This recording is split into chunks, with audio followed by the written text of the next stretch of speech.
ne se concrétisent pas du tout comme on aurait espéré. Et comment garder espoir dans ces moments-là? Comment garder espoir pour nous-mêmes? Comment garder espoir pour notre Église, pour l'avenir, lorsque les nuages sont très, très épais? Donc, c'est une question importante, n'est-ce pas? Et c'est la question qu'on va explorer un peu ce matin. Donc, prochain diapo. Donc, Jérémie 29, c'est le verset de base qu'on va voir. Ça s'en vient? Oui. Donc, juste pour vous mettre un petit peu dans le contexte, le peuple juif était en exil en Babylone. Donc, Jérémie a envoyé une lettre aux exilés pour leur donner justement des directives, comment vivre dans un contexte tellement difficile, comment vivre en Babylone, qui était le contraste absolu de Jérusalem, leur ville de paix. Donc ces directives qu'il donne au peuple juif nous appliquent aussi parce que sur bien des façons, nous sommes nous aussi en Babylone, n'est-ce pas? Nous vivons dans une culture de plus en plus éloignée des valeurs chrétiennes. Des fois, nous constatons également que les gens ont le cœur plus fermé à l'Évangile et peut-être même à nous avec l'annonce de l'Évangile. Donc, on ressent qu'on est vraiment comme des étrangers justement avec notre foi chrétienne. Donc, nous sommes justement, on pourrait dire, en Babylone, nous autres aussi. Donc, voilà pourquoi les versets s'appliquent vraiment à nous. Donc, ainsi parle l'Éternel des armées, le Dieu d'Israël, à tous les captifs que j'ai amenés de Jérusalem à Babylone. Mais voici ce que dit l'Éternel. Dès que 70 ans seront écoulés pour Babylone, je me souviendrai de vous et j'accomplirai à votre égard ma bonne parole en vous ramenant dans ce lieu. Car je connais les projets que j'ai formés sur vous, dit l'Éternel, les projets de paix et non de malheur, afin de vous donner un avenir et de l'espérance. Donc, les projets que Dieu formait sur son peuple. Et ce qui est vraiment encourageant pour nous, c'est qu'en tant qu'Église, en tant que peuple de Dieu, c'est que Dieu a des projets qu'il forme également sur nous. Et le projet que nous avons entrepris de refaçonner un nouveau plan directeur, un nouveau scénario visionnaire, fait partie un peu de notre désir de découvrir quel est le projet de Dieu sur nous. Qu'est-ce que Dieu prépare pour nous en tant qu'Église? Donc, voici vraiment pourquoi je pense que ce passage est vraiment important pour nous et ces enseignements que je vais donner cette semaine, puis dans les autres semaines que je viens aussi dans 2 semaines, on va poursuivre les mêmes versets. Donc, regardons un petit peu quelques faits saillants de notre nouveau plan directeur. Donc, on va essayer de mettre ça dans le contexte. Donc, la prochaine diapo. Un avenir et une espérance. Oui. Nous sommes une église qui accueille et une église en mission, en mouvement, des ambassadeurs. Donc, je n'ai pas repris tout le scénario, mais juste je souligne différents points. Nous proclamons la bonne nouvelle avec courage et audace. Nous sommes explorateurs à la recherche des moyens pour participer avec Dieu dans son projet de transformation des vies et de la ville. Nous voulons devenir un pont par lequel les gens peuvent trouver la paix et la réconciliation avec Dieu. Par notre témoignage, service et annonce de la parole de Dieu, nous verrons les gens venir au Seigneur et notre Église doubler en 5 ans. Donc, belle vision, n'est-ce pas? Donc, c'est maintenant 4 ans parce qu'une année avance. Par notre engagement à la prière et l'écoute de Dieu, nous allons exécuter des moyens concrets pour proclamer de bonnes nouvelles. Par notre collaboration avec d'autres organismes, etc., et exploitation de notre propriété, nous verrons le nom et la présence de l'Église gagner une place importante dans la ville. Et prochaine diapo. Par la prière et un focus intentionnel, nous verrons Dieu nous accorder une relève de plusieurs nouvelles familles qui sauront contribuer avec nous à notre mission et à notre vie d'Église. Quand j'ai vu ça, là, quand j'ai lu ça, je dis, ça c'est un avenir de l'espérance qu'on a façonné. On a dit, mais voilà on a des attentes, puis on a aussi un plan d'action. On va collaborer, on va prier, on va chercher, on va écouter Dieu là. Et on va travailler ensemble pour voir ce projet-là se réaliser. Donc, justement, le prochain diapo. Donc, le premier point justement qu'on va voir, les autres points, on va les développer dans les semaines à venir. Dieu poursuit son projet même dans les circonstances difficiles. Donc, nous allons rencontrer, et nous avons déjà peut-être rencontré des découragements par rapport à cette belle vision-là. Et dans la vie chrétienne, on peut avoir toute une vision, tout un plan stratégique pour notre vie, mais on sait très bien qu'on va faire face à des difficultés, n'est-ce pas? On va faire face à des découragements dans la vie. Il y a des gens qui vont mettre les bâtons dans les roues, là, n'est-ce pas? On va essayer d'avancer, puis voilà qu'on va faire face à beaucoup d'opposition. Mais comment garder espoir lorsque les circonstances ne sont pas du tout comme on aurait espéré? Donc, voilà le thème qu'on va développer ce matin. Donc, pour commencer, on va dire, mais voilà on peut dire que pour le peuple de Dieu, ce n'est pas nouveau, d'accord? Donc, Dieu fait des promesses à son peuple depuis le commencement, que ce soit Abraham, tous ses enfants, etc., à Isaac, au peuple juif, etc. Et on dirait que les promesses semblent ne pas prendre forme comme ils auraient espéré. Et vous connaissez très bien l'histoire de Joseph, n'est-ce pas? Trahi par ses frères, vendu comme esclave en Égypte. Disons, ça a pris 17 ans pour que le projet de Dieu pour sa vie se concrétise. Et voici ce qu'il a dit à la fin. Vous aviez, en parlant à ses frères, qu'il avait trahi d'ailleurs, vous aviez médité de me faire du mal. Dieu l'a changé en bien pour accomplir ce qui arrive aujourd'hui, pour sauver la vie à un peuple nombreux. Donc, nous servons un Dieu qui peut même changer le mal en bien. Amen. Nous servons un Dieu qui peut racheter et restaurer les choses qui semblent être désespérées. Donc, c'est un thème qui revient dans la Bible. Prochaine diapo. Nous lisons à Jean 9, par exemple, Jésus vit en passant un homme aveugle de naissance. Donc, ça, c'est un découragement, n'est-ce pas, aveugle de naissance, là? Et les aveugles, dans le temps, n'avaient pas du tout aucune protection, n'est-ce pas? Ses disciples lui posèrent cette question. « Rabbi, qui a péché, cet homme ou ses parents pour qu'il soit né aveugle? » Jésus répondit, « Ce n'est pas que lui ou que ses parents aient péché, mais c'est afin que les œuvres de Dieu soient manifestées en lui. » Donc, Dieu est capable de manifester ses œuvres à travers nous, à travers cet homme aveugle depuis la naissance, à travers nous avec nos problèmes, avec nos difficultés, avec nos handicaps, n'est-ce pas? Il est capable de manifester son œuvre à travers nous. Donc, voilà ce qui nous encourage parce que Dieu a des projets, il peut manifester son œuvre à travers notre Église, à travers notre vie, à travers même nos difficultés, il peut manifester son œuvre. Et ça nous donne espoir. Mais là, je pense que le point le plus important et le fondement de tout, c'est vraiment tout ce que Dieu a pu faire à travers la mort et la crucifixion de notre Seigneur. Et voici ce que nous disons en Actes chapitre 4. En effet, contre ton saint serviteur que tu as oint, Hérode et Ponce Pilate se sont ligués dans cette ville avec les nations et avec les peuples d'Israël. Donc, tous les ennemis se sont ligués ensemble, n'est-ce pas?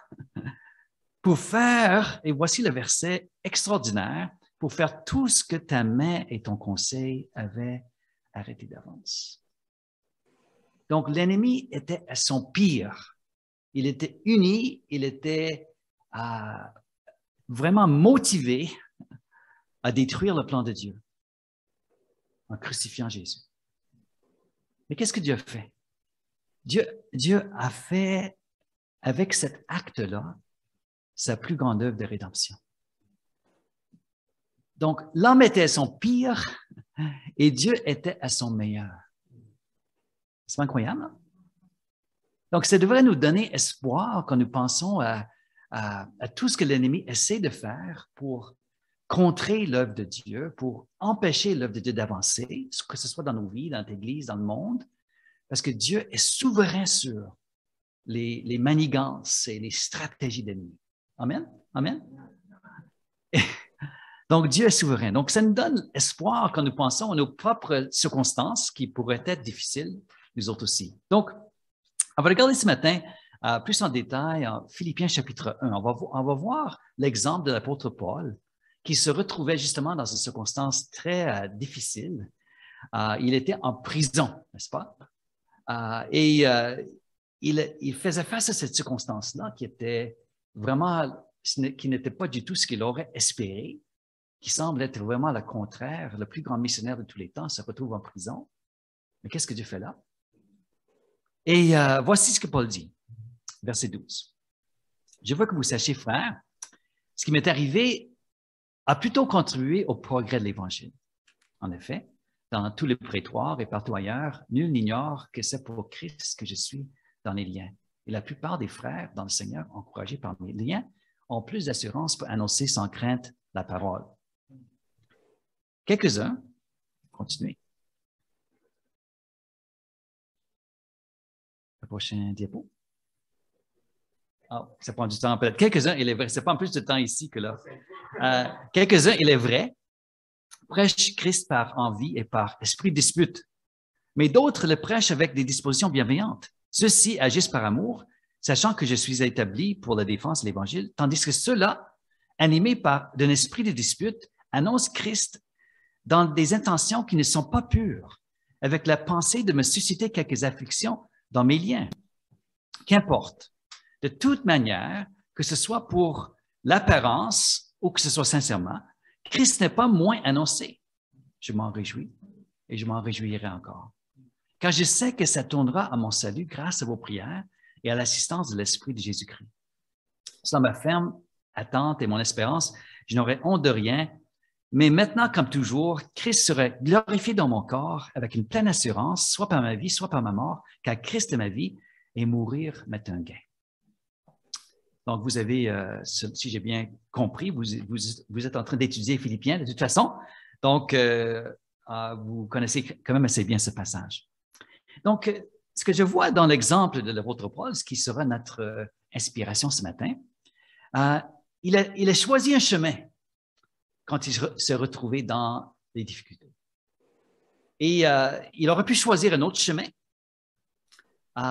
mais il a choisi un bon chemin dans les circonstances difficiles. Et je pense que Dieu nous appelle, nous autres aussi, à choisir le bon chemin.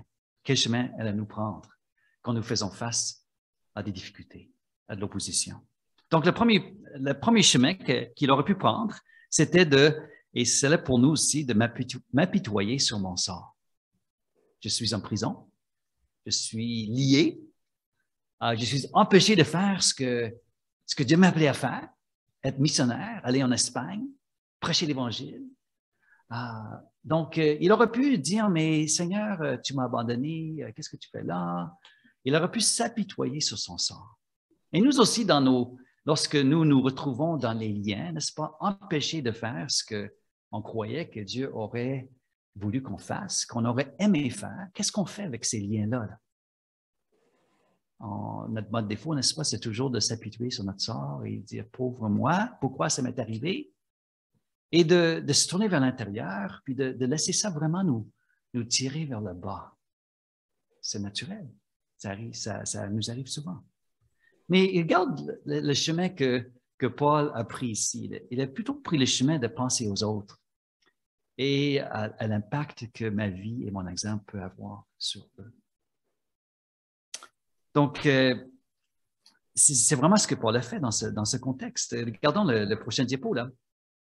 Je vois que ça se faire le verset, à la fin du verset 13. « Nul n'ignore que c'est pour Christ que je suis dans les liens. La plupart des frères dans le Seigneur, encouragés par mes liens, ont plus d'assurance pour annoncer sans crainte la parole. » Donc, au lieu de mettre le focus sur les liens et sur les difficultés qu'il vivait lui-même, on voit que Paul, il pensait aux autres. Il pensait à l'impact que sa vie pouvait avoir sur les autres. Puis il disait, premièrement, il dit, mais je suis lié, je suis enchaîné à un soldat romain à côté de moi, et ça change tous les 8 heures. Donc, j'annonce l'Évangile à celui à qui je suis attaché. Et tout le prétoire, finalement, tous les gardes, entendent parler de Jésus, là. Donc, c'est la première chose qu'il voyait. Puis il dit, et quand je regarde les frères dans le Seigneur, ils ont plus d'audace, ils sont encouragés à cause de mes liens. Donc, au lieu de regarder vers lui-même, ce qui est facile lorsque ça va mal, n'est-ce pas? Il a pensé aux autres. Il a pris ce chemin-là. Et c'est un encouragement également pour nous. Et quand je regarde notre projet, notre plan, une église en mission, en mouvement, des ambassadeurs, ça veut dire qu'on pense aux autres, n'est-ce pas? On n'est pas juste là pour nous, là. Nous proclamons de bonnes nouvelles avec courage et audace. On veut vraiment partager ce que Dieu nous a donné. On ne va pas juste garder ça pour nous, le beau trésor qu'on a. Nous voulons devenir un pont par lequel les gens peuvent trouver la paix et la réconciliation avec Dieu. Donc, notre projet d'église n'est pas juste un projet pour nous, mais c'est un projet pour les autres. Ce que Dieu nous a donné, on veut être un pont pour le transmettre aux autres. Amen? Amen? Donc, nous choisissons le chemin de penser aux autres. Deuxième chemin. Le premier piège dans lequel ou mauvais chemin qu'on peut prendre, c'est de rester figé dans mon ancienne façon de voir et d'interpréter l'œuvre de Dieu et la bénédiction de Dieu. Donc, ça, c'était le piège. Paul, par exemple, il aurait pu dire, mais le chemin de Dieu, c'est d'être missionnaire, c'est d'aller de ville en ville, de prêcher l'Évangile, d'aller de plus en plus loin, jusqu'en Espagne même, pour prêcher l'Évangile. Donc, ça, c'est le projet, c'est comme ça que Dieu travaille. Et c'est comme ça que Dieu veut se servir de moi. Puis tout d'un coup, il se retrouve en prison, il dit, mais il me semble que cette façon de servir-là n'est même plus possible. Non? Donc, il avait les yeux ouverts sur une nouvelle façon que Dieu pouvait travailler. Et donc, voilà le chemin de croire que Dieu fait quelque chose de nouveau et d'inattendu à travers ces circonstances même difficiles à interpréter. Là. Et je pense que nous avons l'exemple plein les yeux, n'est-ce pas, la COVID. Là. Qu'est-ce que Dieu peut donc faire avec la COVID? Voyons donc, quel empêchement, on ne peut pas se réunir comme on se réunissait avant, mais il semble que ça met les bâtons dans les roues sur bien des façons pour beaucoup d'églises. On dit même qu'à travers le Canada, n'est-ce pas, presque 30% des pasteurs ont démissionné à travers le Canada, imaginez-vous. Là. Donc, ça, ce n'est pas des chiffres scientifiques, là, mais ça semble être un grand nombre de pasteurs parce que comment naviguer ce nouveau monde dans lequel on est, là? Ça a été difficile pour les pasteurs. Et le piège est là de dire, mais voilà, on ne peut plus faire comme avant, donc on se décourage, on abandonne. La tentation est là, elle est réelle. Mais Dieu nous propose un autre chemin, là, de croire que Dieu fait quelque chose de nouveau et d'inattendu. Là. Et moi, je l'ai vu avec mes propres yeux là, dans mon voisinage. Là. J'ai dit, avant la COVID, mes voisins étaient partis. Là. Ils partaient tôt le matin au travail, ils revenaient tard la soirée, mais tout d'un coup, le comptable à Hudson, là, il travaille depuis la maison. Là. Il passe devant ma maison, il passe devant la maison chez moi. Il travaille dans sa cour, puis je le vois, on commence à jaser, on commence à se connaître, on commence à prendre le vélo ensemble. Et un autre voisin, je ne l'avais jamais rencontré, il est là depuis 5 ans, je ne l'avais jamais rencontré, mais tout d'un coup, il marche devant la maison. Je commence à me connaître, Pascal. Et je sais que c'est un croyant catholique, puis disons, je ne sais pas s'il connaît le Seigneur intimement, mais tout d'un coup, je développe des relations. Donald et Louise, Dominique, Carole et Jim, et c'est notre couple justement de nos voisins. Puis j'ai commencé une étude biblique là, il y a 3 semaines avec eux, là, dans leur maison. Et c'est des gens que je connaissais, disons, un peu avant, ou certains même pas. Mais depuis la COVID, là, c'est comme si tout s'ouvre pour nous. Et Dieu travaille d'une nouvelle façon, même à travers la COVID. Donc, Seigneur, donne-nous des yeux pour voir des choses inattendues que tu fais. Amen. Et des choses nouvelles que tu veux faire aussi pour notre Église aussi. Donc, Dieu fait quelque chose de nouveau. Le prochain, Dieu, ce qui m'est arrivé a plutôt contribué au progrès de l'Évangile. Donc, Paul a dit, mais voilà, c'est quelque chose de nouveau, là. Et Dieu fait progresser l'Évangile, même si moi, je suis en prison. Et Paul dit dans un autre contexte, n'est-ce pas, la parole de Dieu n'est pas enchaînée. Et la parole de Dieu n'est pas limitée par la COVID. Alors, il y a des églises, par exemple, une église arménienne à Montréal, une église évangélique, Georges Draou, c'est le nom du pasteur. Et il fallait qu'il trouve tout un élan au niveau de Zoom et toutes la plateforme Internet, etc. Et tout d'un coup, là, les Arméniens à travers le monde ont découvert cette église-là. Puis il y a des dizaines de milliers de personnes là, qui suivent leur culte. Là. Dizaines de milliers. Là. Donc, c'est comme si la porte s'est ouverte de façon incroyable pour cette église-là. Et regarde, dans le projet, dans le plan directeur, nous sommes explorateurs à la recherche des moyens pour participer avec Dieu dans son projet de transformation des vies de la ville. Donc, en tant que fait un explorateur? Il ne sait pas trop le chemin, là. Il doit faire des expériences, il doit peut-être prendre un chemin puis découvrir, ça c'est un coup de sac, là, mais il faut trouver un autre chemin. Il faut trouver le chemin, là. Il faut explorer, là, pour trouver le bon chemin. Et aujourd'hui, au Québec, là, partager l'Évangile, rejoindre les gens avec l'Évangile, c'est pas évident, là. On ne peut pas faire comme avant, là, cogner aux portes et envoyer des traités ici et là. C'est pas, je pense que je suis content que vous allez suivre la formation. Ça a l'air très intéressant, Évangile langue seconde, parce que il faut explorer de nouvelles façons aussi pour communiquer avec les gens. Donc, Dieu a un nouveau projet. Donc, il faut croire que Dieu fait quelque chose de nouveau, inattendu. Donc, il faut prendre ce chemin-là. Amen? Donc, un autre chemin possible.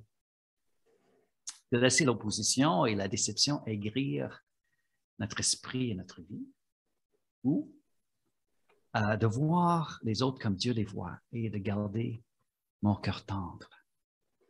Donc, c'est peut-être quelque chose qu'on souligne un peu dans ce passage-là, mais Paul faisait face à de l'opposition. Mais pas de la part, il faisait face à de l'opposition de la part des non-croyants, mais il faisait face à de l'opposition de la part des croyants aussi, tu sais. Il y avait des croyants qui s'opposaient à lui, là. Et regarde les versets, le prochain diapo, là. Quelques-uns, il est vrai, prêchent Christ par envie et esprit de dispute. Et le verset 17, ils ont la pensée de me susciter quelques afflictions dans mes liens. Donc, mettez-vous un peu dans sa peau, là, tu sais. Il est en prison et il souffre en tant que prisonnier. Il y a des gens, là, des chrétiens, là, qui veulent le faire souffrir davantage, là, avec ce qu'il vit. Là. Pas des non-chrétiens, là. Il y a des gens qui, par envie, esprit de dispute, là, qui s'opposent à lui. Là. Et peut-être vous le savez, là, c'est triste à dire, mais des fois, les chrétiens s'opposent à nous. Des fois, les chrétiens font des choses qui nous trahissent et disent des choses et faire des choses pour s'opposer à nous. Là. Et peut-être vous l'avez vécu dans votre propre vie, puis c'est pas évident, n'est-ce pas? Sortir de ça, puis le danger est là de devenir des personnes amères par rapport à ce que j'ai vécu, par rapport à la déception, par rapport à peut-être même la trahison que j'ai vécue. Et le danger est là de prendre ce chemin-là de l'amertume. Mais si le prochain diapo, là, on voit que Paul prend un autre chemin. Il dit qu'importe que ce soit pour l'apparence, que ce soit sincèrement, Christ n'est pas moins annoncé. Je m'en réjouis et je m'en réjouirai encore. Donc, regardez ça sous un angle un peu psychologique. Là. Quelqu'un qui est rongé par l'amertume perd la capacité de se réjouir. N'est-ce pas? Si tu es rongé par l'amertume, là, tu vas tuer la joie dans ta vie. Et plus la racine de l'amertume va porter le fruit de l'amertume dans ta vie. Et tu vas devenir une personne négative, une personne qui sème, disons comme la pluie acide autour de toi, là, tu sais. Donc, que faire avec l'amertume? Que faire avec les déceptions? Il faut déraciner ces racines-là, mes frères et sœurs. Il ne faut pas laisser l'amertume prendre place dans nos cœurs. Autrement, nous risquons de perdre la joie. Donc, il faut garder notre cœur tendre, il faut avoir un esprit de pardon, de grâce envers les gens qui s'opposent à nous, là, qui nous font du mal. Mais je ne suis pas un naïf, hein? Je sais que ça prend vraiment la grâce et l'œuvre du Saint-Esprit dans nos cœurs, dans nos vies. Mais voilà le chemin que Dieu met devant nous. Prochain diapo. De perdre de vue la vision spirituelle et le plan ultime de Dieu ou de chercher et découvrir le fil de l'œuvre de Dieu à travers les circonstances. Donc, ça rejoint un petit peu l'autre point que j'avais souligné là. C'est si facile de perdre de vue la vision spirituelle de Dieu. Qu'est-ce que Dieu fait à travers cette circonstance? Qu'est-ce que Dieu est en train de faire? Où est le fil de l'œuvre de Dieu dans cette circonstance, dans la vie de cette personne-là? Et Dieu nous appelle à garder cette vision-là. Et on voit que Paul, il avait je sais que ça tournera à mon salut. Là. Christ sera glorifié dans mon corps avec une pleine assurance, soit par ma vie, soit par ma mort. Qu'est-ce que Paul dit? Il dit, même si je meurs, et nous allons tous mourir, n'est-ce pas? Dieu peut glorifier son nom, même par ma mort ou par ma vie. Donc, la mort, c'est le pire des épreuves, n'est-ce pas? Il n'y a pas une épreuve qui est plus difficile que la mort. Peut-être la mort des êtres chers, ça c'est peut-être plus difficile que notre propre mort. Mais Dieu peut même se glorifier à travers notre mort. Et voici ce que Paul est en train de dire, c'est que je peux découvrir le fil de l'œuvre de Dieu, même quand je prends ce chemin sombre de mes derniers jours. Dieu serait encore là, en train de donner gloire à son nom. C'est ce que Paul dit, n'est-ce pas? Donc, je peux vraiment prendre le chemin, Seigneur, tu es à l'œuvre de ma vie, tu es à l'œuvre dans mes circonstances, et je veux découvrir le fil de cette œuvre dans ma vie. Donc, le projet de Dieu, qu'est-ce que nous lisons dans le projet de Dieu pour notre Église? Nous voulons être attentifs à ce que Dieu fait dans la vie de l'autre. Nous voulons être à l'écoute de Dieu pour identifier comment Dieu veut nous diriger. Donc, on voit dans le projet vraiment ce désir-là de découvrir, de discerner l'œuvre de Dieu dans notre Église. Donc, un dernier chemin. Quel chemin prendre? De compter sur notre capacité et nos ressources humaines. Ça, c'est le piège. Ou de compter sur la prière et le Saint-Esprit pour nous aider à surmonter les épreuves et glorifier le Seigneur. Donc, le verset clé vraiment de ce contexte-là, verset 19, je sais que ça tournera à mon salut. Comment il peut savoir ça, là? Grâce à vos prières et à l'assistance de l'Esprit de Jésus-Christ. Donc, Paul a dit là, je trouve des ressources grâce à vos prières et grâce à l'œuvre du Saint-Esprit dans ma vie à moi. Donc, voilà les deux grandes ressources que nous avons en tant qu'Église, n'est-ce pas? La présence de l'Esprit de Dieu en nous et les prières de mes frères et sœurs. Et j'ai été touché ce matin, Ginette, par tes prières, là, parce que jusqu'à quel point ces prières-là découlaient de son cœur, n'est-ce pas? Mais il y a une puissance auprès de Dieu dans de telles prières. Et voilà où nous allons trouver des ressources, n'est-ce pas? Même dans le projet de Dieu, le plan directeur, nous lisons ceci, la prière et l'écoute de Dieu. Et poursuivre avec l'onction de Dieu, nous sommes conscients que c'est par la prière que nous allons trouver le chemin que Dieu veut pour notre Église. C'est par la prière et l'onction de Dieu que nous allons pouvoir entrer dans le projet de Dieu pour notre Église. Donc, n'oublions pas de prendre le chemin de la prière, de la dépendance de Dieu. Amen. Donc, voici le chemin que Paul a pris, notre inspiration. Premièrement, penser aux autres et l'impact que ma vie et mon exemple peuvent avoir sur eux. Le premier chemin à prendre. Deuxième, croire que Dieu fait quelque chose de nouveau et d'inattendu. Amen. Troisième, voir les autres comme Dieu les voit. Même ceux qui s'opposent à nous, là. Et garder toujours notre cœur tendre. Chercher à découvrir le fil de l'œuvre de Dieu à travers les circonstances. Dieu est à l'œuvre dans toutes choses que nous vivons. Et dernière chose, compter sur la prière du Saint-Esprit pour nous guider, nous aider à surmonter les épreuves et glorifier le Seigneur. Amen. Amen. Donc, juste, peut-être offrons juste quelques prières à Dieu, juste comme réponse là. Et peut-être deux ou trois personnes, juste une prière de réponse, et là, je vais clôturer. Sentez-vous libre.